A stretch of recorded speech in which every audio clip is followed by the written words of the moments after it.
Hej, velkommen til. Jeg sidder her dagen efter, jeg har været afsted på historiske dage, og jeg tænkte egentlig, at jeg ville vise jer lidt omkring, hvordan min oplevelse var til det her arrangement. Historiske dage er en messe, som har fokus på historie, sjovt nok, som foregår en gang om året i Øksnehallen. Det er gerne sådan hen over en weekend, og jeg har i flere år gerne ville med og se, hvad det var for noget, men af en eller anden grund har det aldrig lige passet ind, eller jeg har glemt alt om det, før det var overstået. Men i år, der havde jeg fået det sat i kalenderen, og der kom jeg faktisk afsted. Jeg var afsted om søndagen, og jeg havde som sådan ikke lagt sådan et stort program eller noget. Det var lige så meget for at komme ind og opleve stemningen og se, hvad det var, og om det var noget, man havde lyst til at komme til en anden gang. Og jeg var afsted med min kæreste, så det var rigtig hyggeligt, at vi fik den her oplevelse sammen. Ingen af os havde været afsted før. Men jeg havde kigget lidt ind i dagen før, hvad der var af forskellige foredrag, fordi meget som til Bogforum, så er den her historiemesse et sted, hvor der er en masse stande, og der er en masse foredrag og oplæg. Og standene var egentlig meget blandede. Der var både sådan stande, hvor det var sådan historiske foreninger, lokalhistoriske foreninger fra byen, eller der var sådan nogle reenactment foreninger, hvor de sådan ligesom havde fokus på Romerriget eller 2. verdenskrig. Og så var der også en hel del forlag, som udgiver historiske fagbøger, som også var til stede. Og så bare en hel masse sjove sådan gimmicks, altså en lille købmandsgård, hvor man kunne købe sådan lidt gammeldags varer, og der var sådan en, jeg tror det hed kaffedamernes salon, hvor man kunne få serveret kaffe og te i sådan noget rigtig gammelt stel og nostalgiske kager, og det var bare sådan rigtig hyggeligt og rigtig gennemført, synes jeg. Og så har jeg egentlig altid sådan en tanke om, at Øksnehallen ikke er så stor, men jeg synes faktisk, de har fået udnyttet pladsen virkelig meget, så der var virkelig mange stande, og der var rigtig meget at se på. Også fordi de så også havde gjort brug af pladsen foran Øksnehallen, som er sådan en ret stor plads, hvor der var nogle udstillede biler og lidt mad og nogle ekstra scener også. Fordi der var faktisk 7 scener, hvilket jeg også synes var ret meget, hvor der sådan løbende var forskellige foredrag og oplæg. Ja, og det jeg jo egentlig var ved at sige, det var, at jeg egentlig forinden havde besluttet mig for nogle forskellige ting, jeg gerne ville høre. Men altså, som altid, sådan, når man er afsted på sådan noget, så synes jeg bare, det er sådan vigtigt at have tid til at bare gå rundt og kigge, og sådan suge til sig af stemning. Så det var mere bare sådan noget forslag måske, så jeg havde noget at vende tilbage til, så man ikke sådan står dernede og bliver overvældet, og slet ikke kan overskue og høre noget som helst. Så det første oplæg, vi gik til, det var faktisk klokken 12, sådan en times tid efter vi var kommet. Og nu kigger jeg lige ned, for jeg har programmet liggende her, fordi oplægget hed Alle Tiders Værtshuse på Christianshavn. Og det var Ove Bjørn Petersen og Anders Bjørn, der fortalte om det. Og det byggede ligesom på en bog, der er udgivet over de her gamle værtshuse på Christianshavn. Så det var meget sådan det historiske element i, hvad værtshusmiljøet har været på Christianshavn, og hvad det er i dag. Og det var faktisk et rigtig fint, synes jeg, oplæg.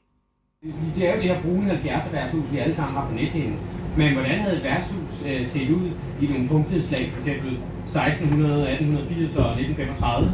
Vi starter med starten på 1600-tallet. Hvordan havde et værtshus så set ud på Christianshavn?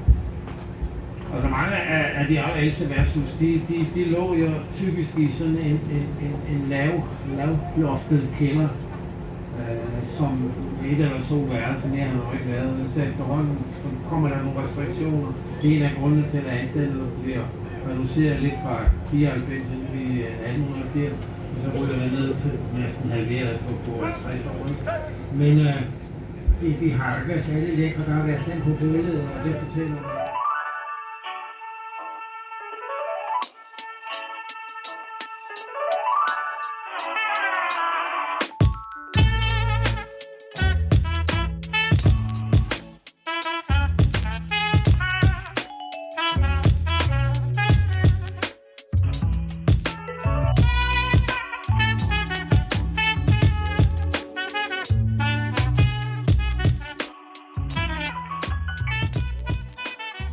derefter gik jeg til et foredrag, der var på en scene, som hed DR-scenen. Og så jeg ved faktisk ikke, om det udelukkende, det må det næsten have været sådan DR-udgivelser. I hvert fald, jeg kan i hvert fald fortælle om det foredrag, jeg var til. Og det hed Mysteriet om 2 danske slaveskibe. Og det var Andreas Kalmeyer Blok og Adam Jon Kronik, som var op og fortælle med moderator Bjørn Meier omkring nogle skibsvrag, som er fundet ved Costa Rica, og som man mener med meget stor sandsynlighed er 2 forulykkede slaveskibe, som har været dansk ejet. Og det synes jeg bare var en vildt spændende historie. Og jeg havde ikke undersøgt så meget inden det her foredrag, men det jeg fandt ud af, det var, at det er en dokumentar, det er lavet til en dokumentar, som kommer her slut april, så den kunne jeg faktisk rigtig godt tænke mig at se. Det lød i hvert fald helt vildt spændende, det de har undersøgt.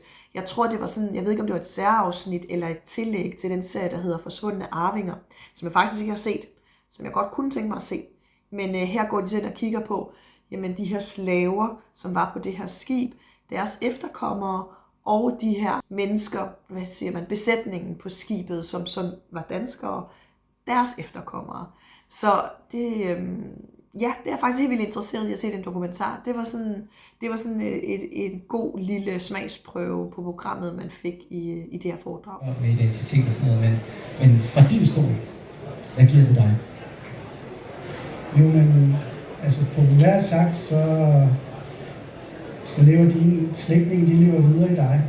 For at forstå dig selv, jamen, så har du også behov for at forstå, hvor du kommer fra. Og i Danmark er det måske ikke så svært, at vi har mulighed for at lave ret intensiv og god slægtsforskning, bare ved at sætte os ned ved en computer og kigge i kirkebøger. Har man ikke adgang til det, jamen, så vil der være en masse spørgsmål.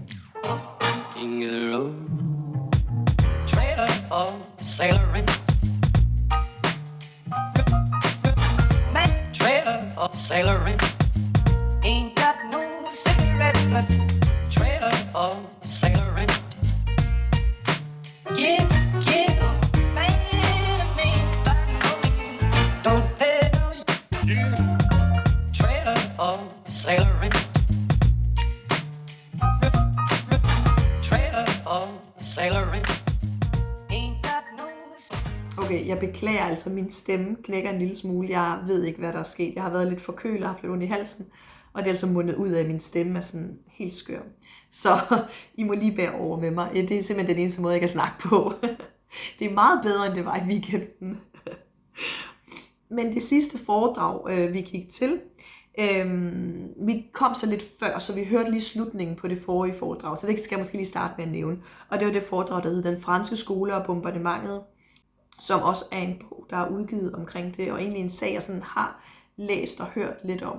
Der hørte vi lige sådan afslutningen af det. Det er jo en ret voldsomt og tragisk sag.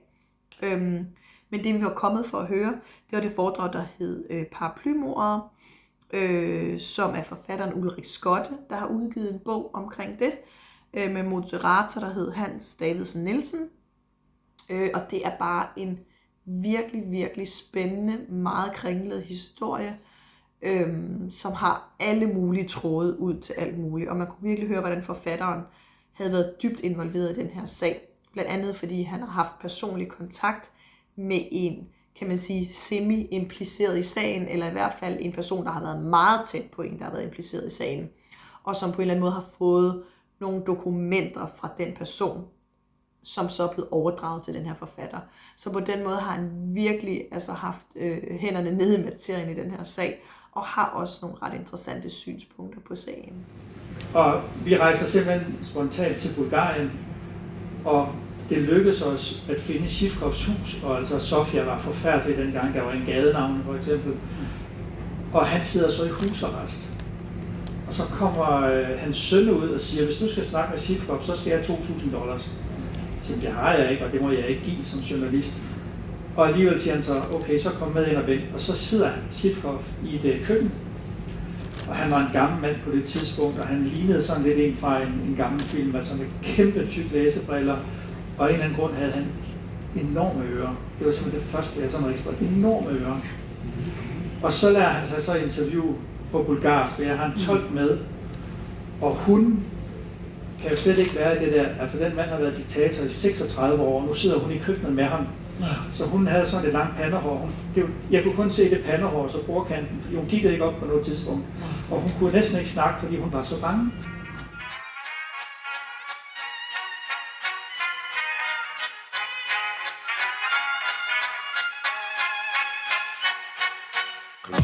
Takten alla fullfest hela dagen. Mjöl från livets grottekvarn. Fullfest hela dagen.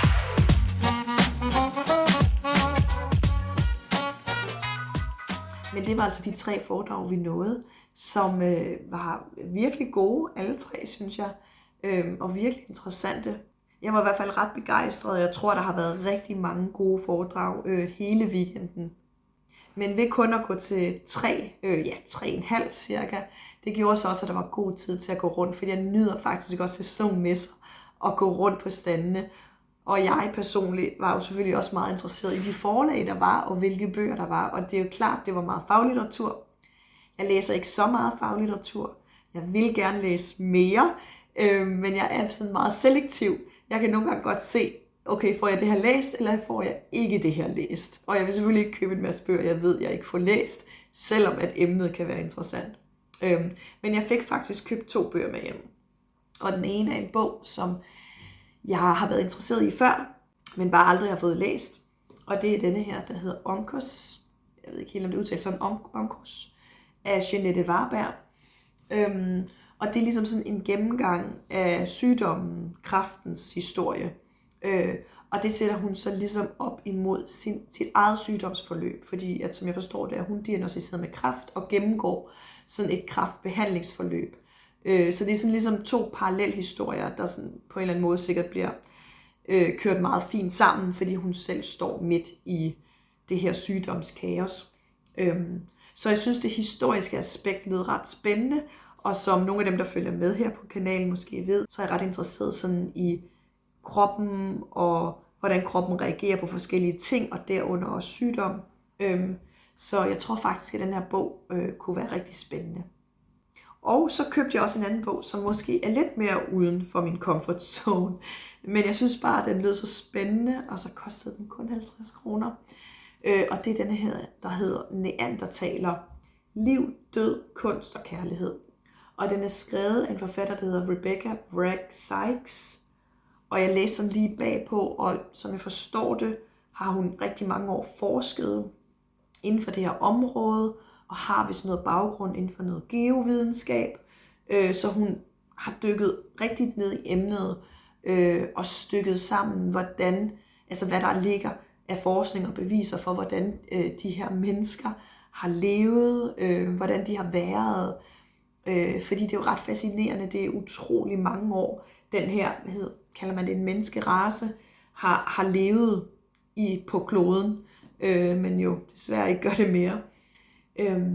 Og det er sådan et emne, jeg også synes er ret interessant, så jeg tænkte, det var faktisk en bog, jeg måske kunne finde på at læse på et tidspunkt, eller det er en bog, jeg kan finde på at læse på et tidspunkt, så derfor købte jeg den.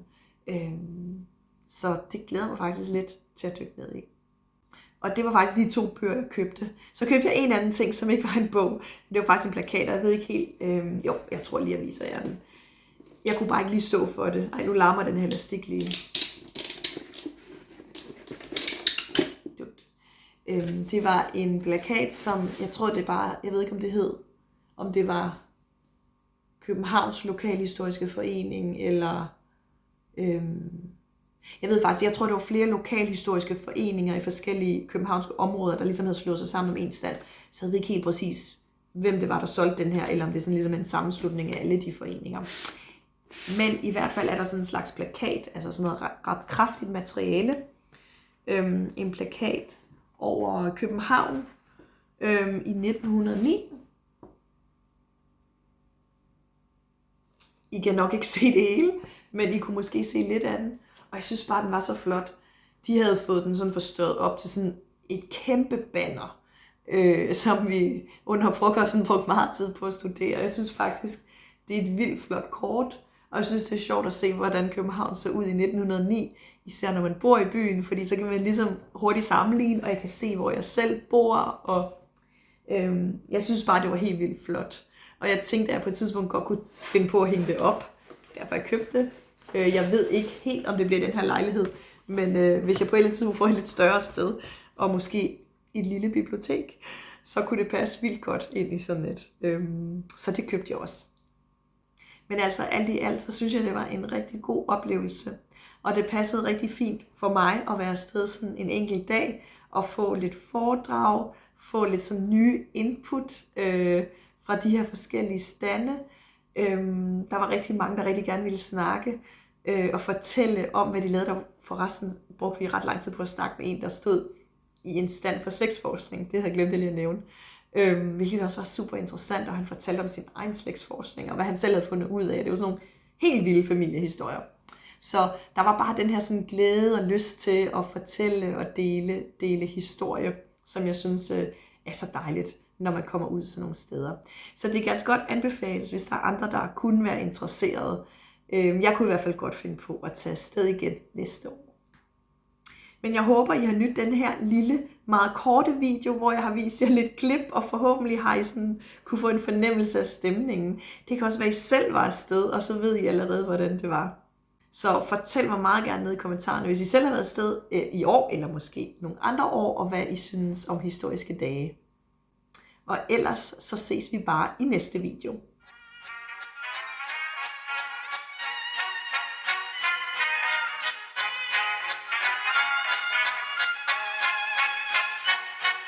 Klappat hakten alla